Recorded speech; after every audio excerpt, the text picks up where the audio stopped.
Entre hilos, el poder de la conversación, un doble clic a los clásicos y conceptos del pensamiento social, presentado por la Escuela de Gobierno de la Universidad Adolfo Ibáñez.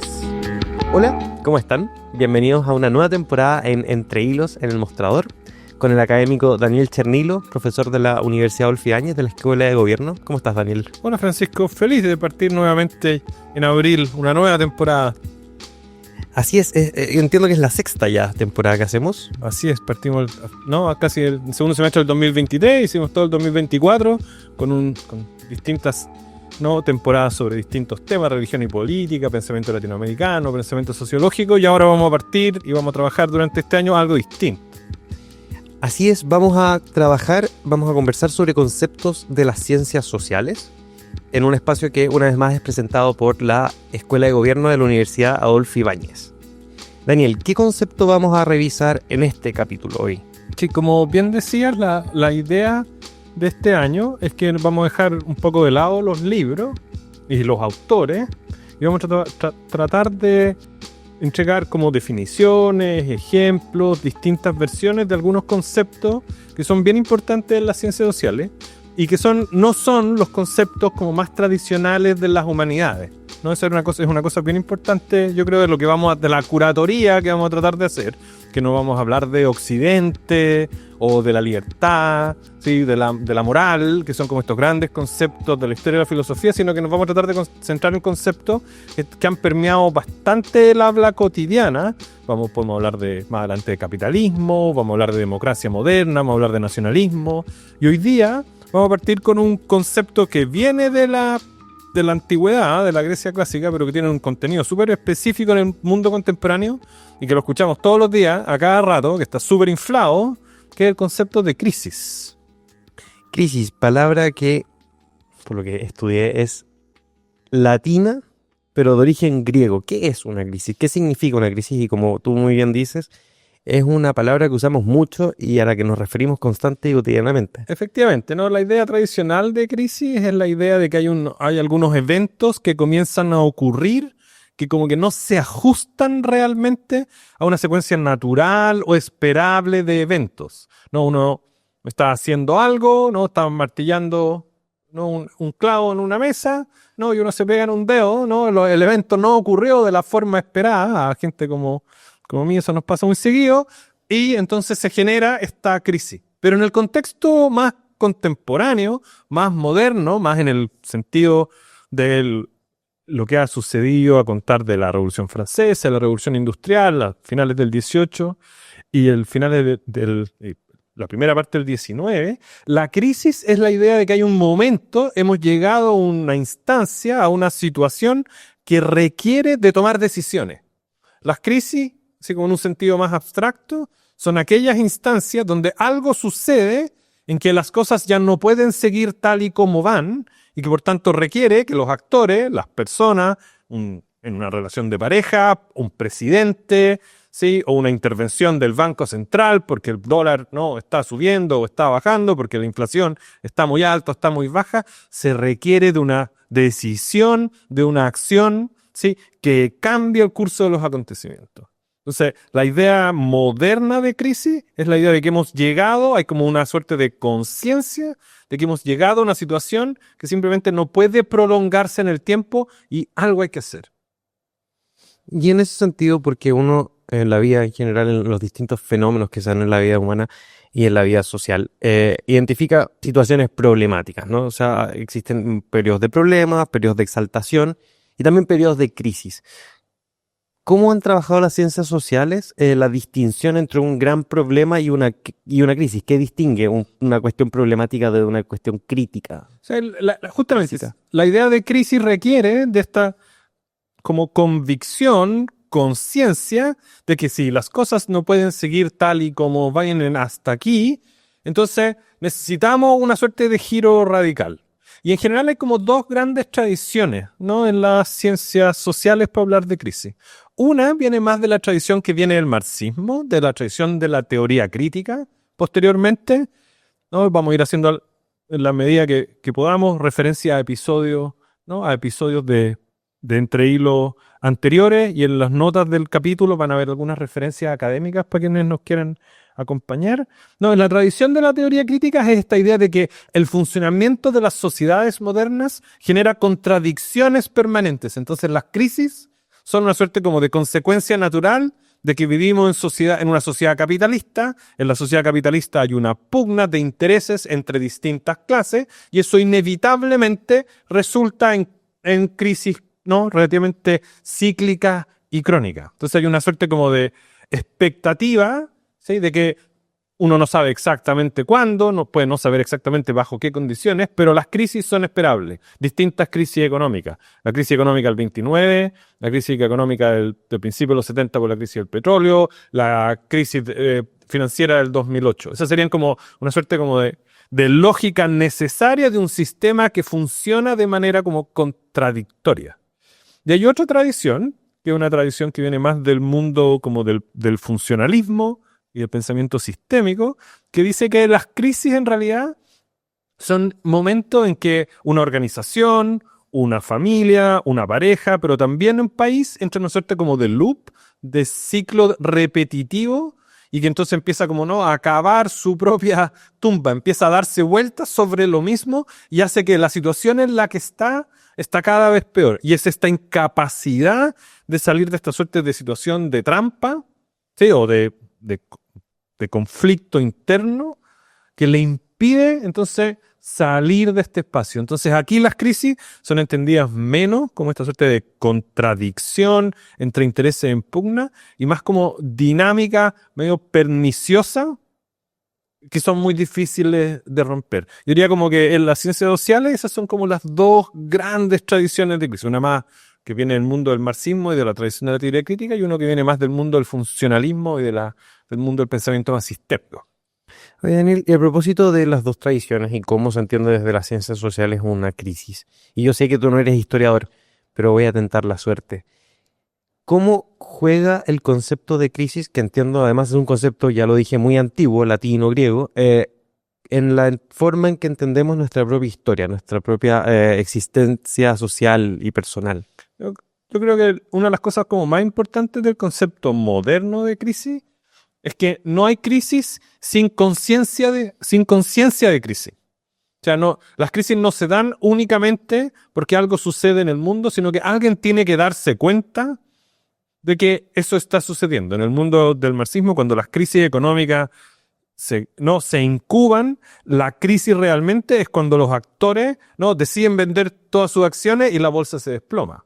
O los trabajadores dicen no podemos seguir con esto y hay una huelga general, ¿no? Entonces el concepto moderno de crisis requiere de que haya una situación, comillas, objetiva, que es conflictiva, que es problemática, y alguna suerte de conciencia, de reflexividad, ¿no? De momento en que uno como que mira la situación y dice, aquí algo está pasando que ya no puede seguir de la misma manera. Entonces, cuando hablamos de crisis como históricamente, en general lo que observamos son distintos momentos en que se vienen incubando por meses, años, décadas, ¿no?, procesos, pero en algún momento hay algún actor o algún conjunto de actores que dicen, aquí ya no, esto no da para más. Uno podría pensar, si lo quisiera construir de esa manera, ¿no?, la crisis constitucional de Chile pre y post estallido, ¿no? Hay una constitución que parte en 1980, ¿no?, que tiene un montón de problemas, pero que durante 25, 30, 35 años medio sigue funcionando, se le hacen un montón de ajustes, algunos dicen que con los ajustes ya no era la constitución anterior, otros dicen siguen siendo la misma constitución, pero hay algún momento en que los actores sociales, en el caso chileno los actores políticos, deciden, en esa noche de noviembre, que la cosa no puede seguir como... Y se transforma entonces este estallido en una crisis constitucional. Decidimos, frente a una situación, comillas, objetiva, la Constitución no estaba funcionando bien, hay unos actores que deciden transformar eso en la necesidad o la oportunidad para necesariamente cambiar y pasar a otro estadio. Daniel, antes de seguir, me gustaría recordarles a nuestros auditores, a quienes nos escuchan y nos están viendo, que este espacio es presentado por la Escuela de Gobierno de la Universidad Adolfo Ibáñez y su doble título de Ingeniería Comercial y Sociología, el proceso de admisión 2026, quienes nos permiten poder conversar de estos temas.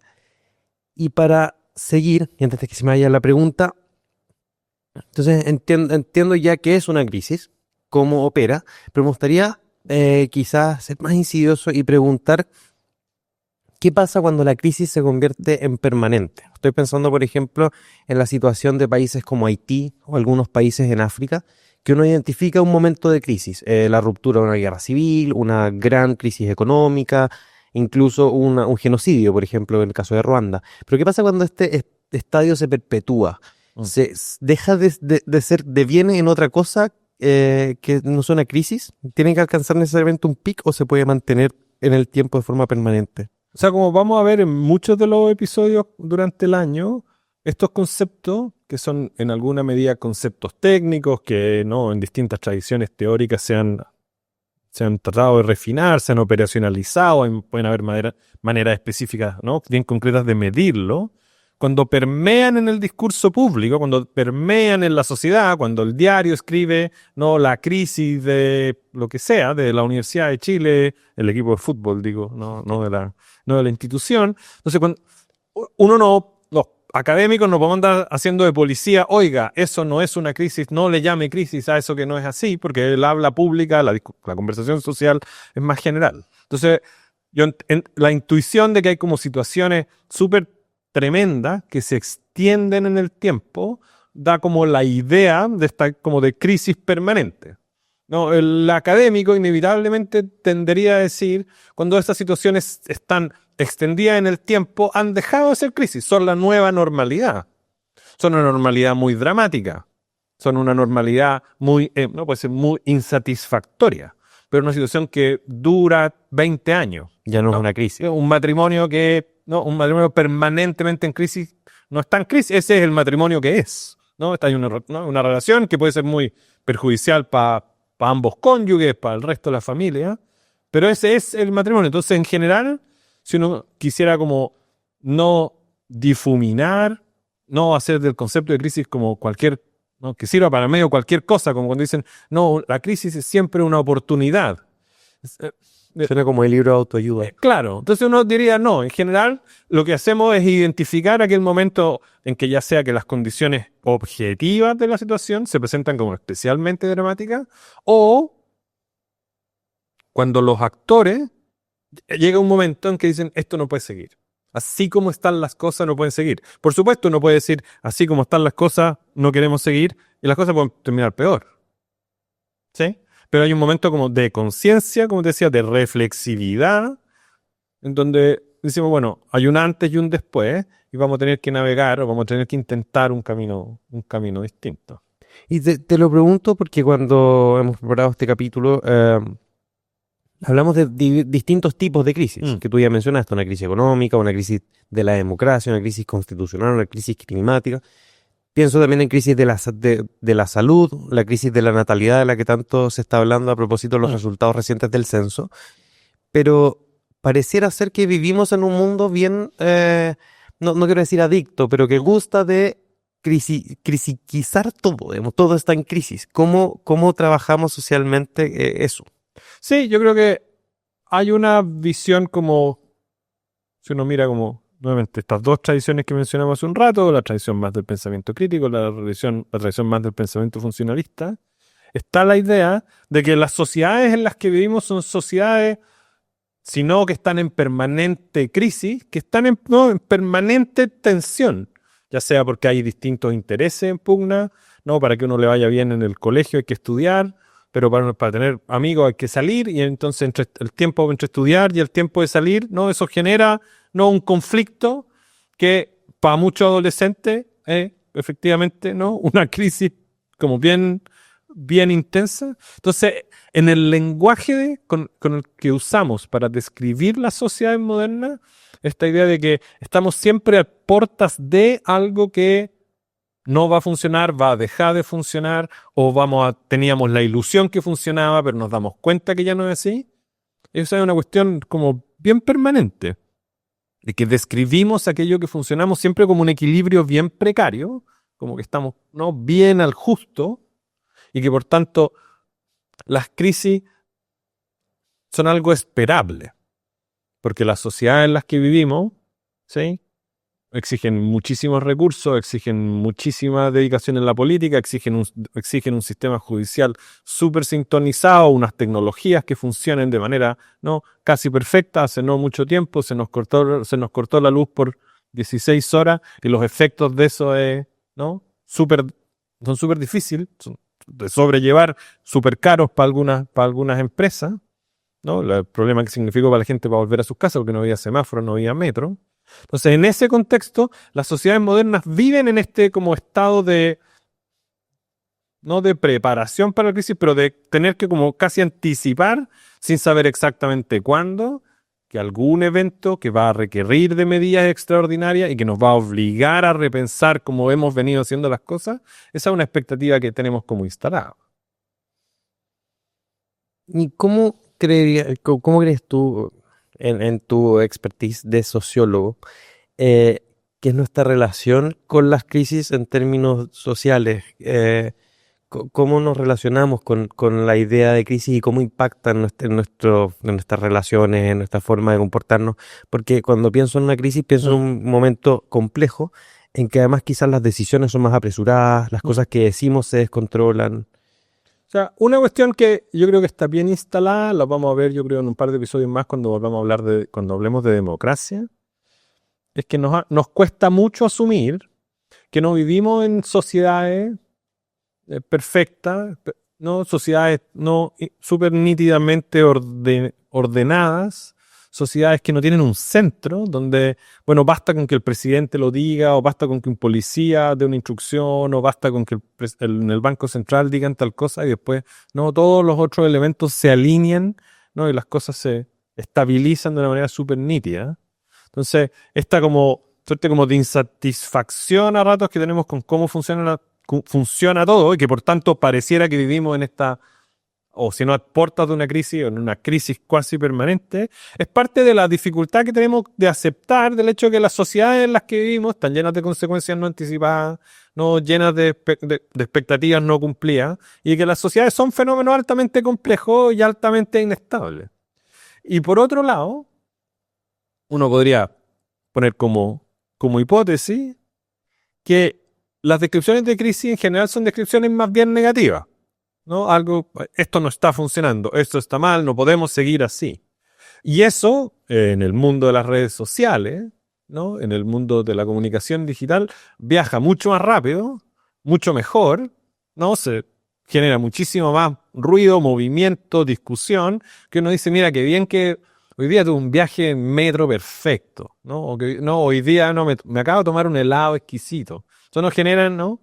Eso no viaja. Y eso no vende. Eso no, pero, claro, bueno, no vende, pero, y no genera, o sea, la resonancia que genera esta descripción negativa, ¿sí? Se amplifica de una manera mucho más natural que la posibilidad de resonancia de estas descripciones más positivas. Entonces, que es como relativamente simple, porque hay tantas cosas que pueden no funcionar, ¿no? En cualquier minuto. Uno va caminando y mete el pie en un hoyo, en un pastelón que está chueco, y es la crisis del tobillo que hay que partir a la clínica. Entonces, esa dificultad para aceptar que vivimos en sociedades que son complejas, que son dinámicas, que no funcionan de manera perfecta, donde no hay una autoridad que lo controle todo, y que estas descripciones negativas resuenan de manera tan rápida, nos mantienen en una suerte de loop de que vivimos en situación de crisis permanente. No es casualidad que las autoridades políticas, por lo general, cuando intervienen, tratan de contener esa comunicación. ¿Y qué es lo que dicen? La oposición está siempre diciendo que está todo mal, ¿no? Pero están todas estas cosas que están bien, esas se nos olvidan mucho más rápido. Daniel, en el poquito tiempo que nos queda, una referencia, un autor, algún libro, alguna referencia de entender una crisis. Yo estoy pensando, por ejemplo, en Historia de un matrimonio, la película que ganó un par de premios hace un par de años, ¿Alguna idea sobre eso? Sí, como les decía, vamos a poner en las descripciones de cada episodio algunas referencias. Una es un historiador alemán que se llama Reinhard Koselleck, un nombre difícil de pronunciar, que tiene como el libro más importante sobre este tema, que es un libro que se llama Crítica y Crisis, creo que es de la editorial Trota, los datos están ahí en la descripción. Y traje también un artículo, la referencia viene de cerca, que escribí con mis colegas y con un amigo, Rodrigo Cordero, de la Universidad Diego Portales, y Aldo Mascareño, del CEP y también de la Universidad Adolfo Ibáñez, que escribimos un artículo académico, sobre el problema de las crisis en estas dos tradiciones, en la tradición sistémica y en la tradición de la teoría crítica. Y traje anotado también como episodios anteriores de Entre Hilos, el episodio que hicimos sobre Karl Polanyi, ¿no?, de historia económica, y el episodio de Eric Hobsbawm, que hicimos también. El historiador Eric Hobsbawm. Bien, tenemos que cerrar este episodio. Te agradezco, Daniel. Les agradezco a ustedes por escucharnos y les recuerdo que nos pueden seguir en las redes sociales de El Mostrador. Hasta la próxima. Hasta la próxima semana. Entre Hilos, el poder de la conversación, un doble clic a los clásicos y conceptos del pensamiento social. Fue auspiciado por la Escuela de Gobierno de la Universidad Adolfo Ibáñez.